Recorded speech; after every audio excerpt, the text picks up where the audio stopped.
டேய் சும்மா சும்மா எதுக்கு போன் பண்ணிட்டு இருக்க? நான் தான் லோன் பண்ண ஏற்பாடு பண்ணி தரேன்னு சொன்னேன்ல. சரிங்க, ஆள் அனுப்பிச்சுட்றேன்.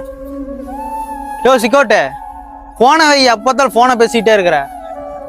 ஏய் நில்றி, நான் கூப்பிடுறேன். அண்ணா சொல்லுங்கண்ணே. வெப்படையில காந்தி நகர்ல ஒரு வீடு இருக்காமா, ஒரு பழைய வீடு, அது போய் இடிச்சு விட்டு வந்துரு. சரிங்கண்ணே. சரி பார்த்து போயா, சீக்கிரம் போயிட்டு வந்துரு. ஏய் கார்த்திகேயா, அண்ணா வண்டியில ஏறுறா.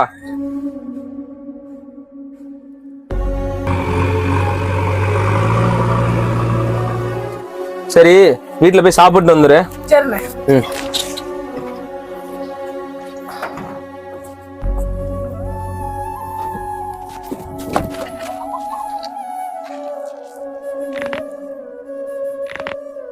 டேய் சிக்கோட்டை, வண்டியில உட்காந்து சும்மா தான் ஆப்ரேட் பண்ற, நல்லா சம்பாதிக்கிற வேற. இதுல உனக்கு என்ன கஷ்டம்? இதுல ஒரு உடம்பு வேற வலிக்குது. என்ன சொன்ன? சும்மா உட்காந்து ஆப்ரேட் பண்ணிட்டு இருக்கேனா? அதுல ஒரு 2 மணி நேரம் உட்காந்து பாரு, அப்பதான் என்னோட கஷ்டம் என்னன்னு தெரியும்.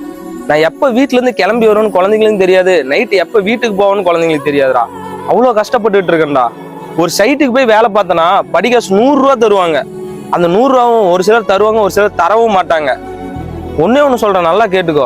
எந்த வேலையுமே கொச்சப்படுத்தி பேசாதடா.